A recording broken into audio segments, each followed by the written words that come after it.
Bismillahirrahmanirrahim. Assalamualaikum warahmatullahi wabarakatuh. Baiklah, selanjutnya kita akan belajar tentang operator kondisi dan pembuatan keputusan. Operator kondisi ini maksudnya apa? Bagaimana kalian menentukan apakah katakanlah sesuatu lebih dari, kurang dari, sama dengan, tidak sama dengan, kurang dari sama dengan, lebih dari sama dengan. Kalau kalian masih ingat matematika waktu SMA dulu tentang SMA atau SMK ya, atau apa saja yang setara dengan itu, kalian mungkin ingat ada kurang dari, ada kurang dari, ada lebih dari. Yang ini kurang ya, ini kurang dari, ini lebih dari, ini sama dengan. Perhatikan, sama dengan biasanya itu menggunakan satu buah saja. Tapi dalam pemrograman, sama dengan itu jika kalian hanya menggunakan satu buah sama dengan, itu berarti kalian sedang menentukan nilai dari sebuah variabel. Maka dari itu, sama dengan dalam bahasa C menggunakan dua buah. Jika kita berbicara menentukan dia sama dengan. Kalau tidak sama dengan, tetap ada dua tanda, tapi satunya diganti dengan tanda seru. Artinya tidak sama. Kalau kurang dari tetapi bisa boleh sama, kurang dari sama dengan. Kalau lebih dari sama dengan seperti ini. Ini adalah operator kondisi yang dimiliki saat kita mau melakukan yang namanya proses percabangan atau pembuatan keputusan. Saya akan contohkan in action ya.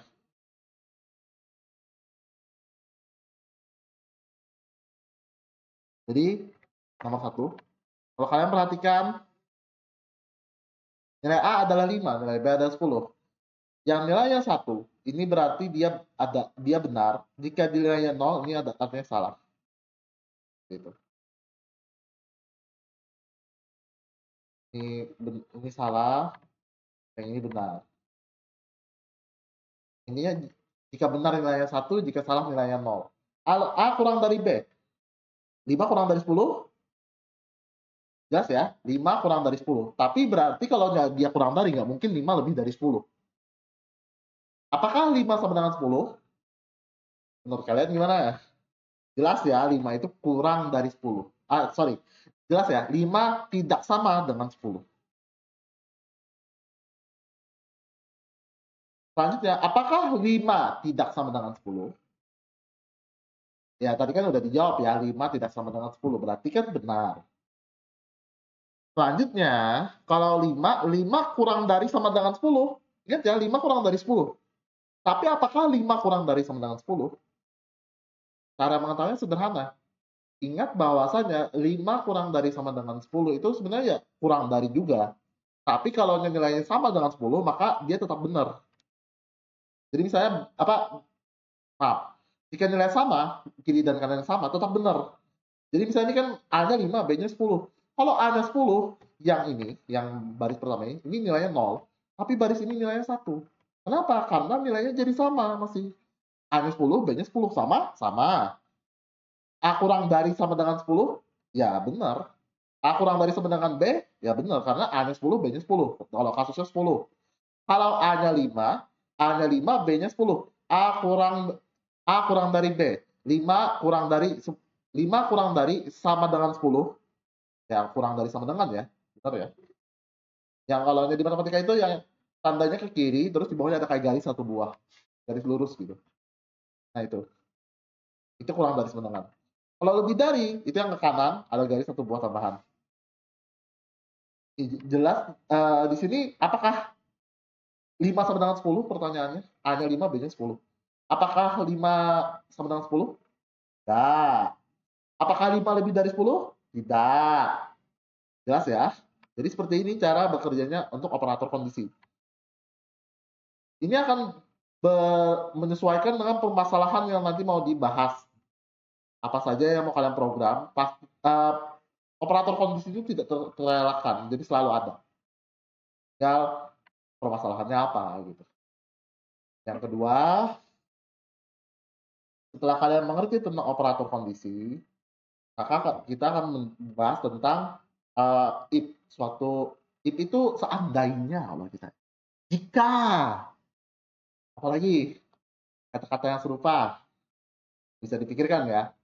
Sederhananya adalah dia mencoba mengetahui apakah suatu persyaratan terpenuhi. Contoh, dalam kasus ini, kita masukkan sebuah angka. Misalnya angkanya 10. Apakah jika angka lebih dari 0, yang ini, bagian ini, perhatikan. Jika angka lebih dari 0, maka angkanya positif.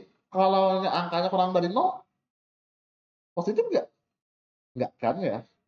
Nah, jadi pernyataan if itu adalah mengecek suatu kondisi yang kita ingin ketahui kebenarannya. Jadi dia bisa jadi benar, bisa jadi salah. Kalau benar, baru program yang di dalam sini berjalan. Tetapi jika salah, programnya nggak jalan. Maksudnya berhenti di sini, langsung loncat ke bawah sini. Jadi yang dalam kurung ini yang di skip. Saya tunjukkan ya.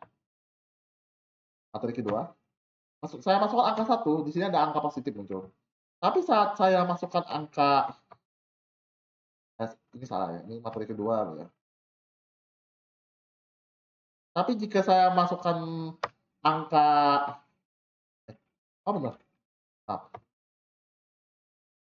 jika saya masukkan angka negatif 10 misalnya, tidak ada yang dicetak, perhatikan.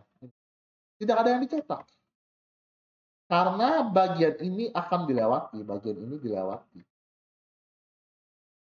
Seperti itu.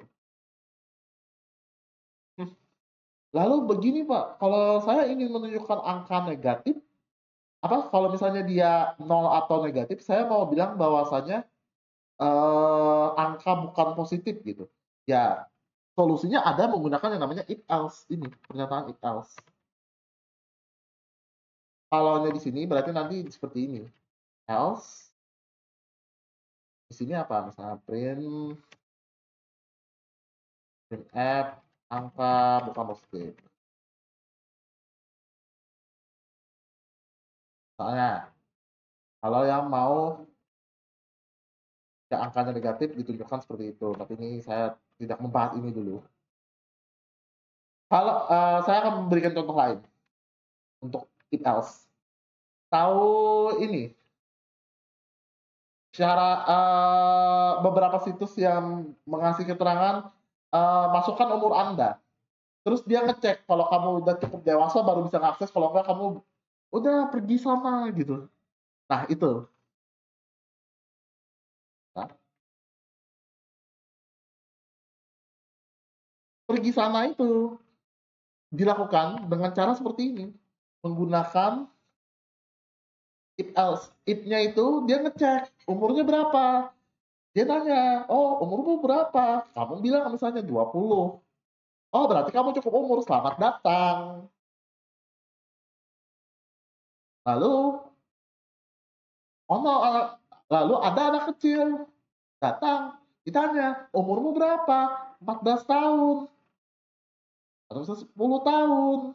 "Oh maaf dek, kamu nggak boleh lewat dari batas ini. Silahkan putar balik." Nah itu else-nya. Jadi ada dua kemungkinan kejadian. Jika terpenuhi dia masuk ke if, jika tidak terpenuhi dia masuk ke else.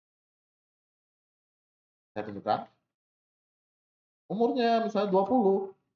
Anda sudah cukup umur. Tapi jika umurnya 10, Anda masih di bawah umur. Nah, lalu bagaimana kalau seandainya saya mau ngecek nilai? Atau hal-hal yang katakanlah harus apa ya, banyak gitu.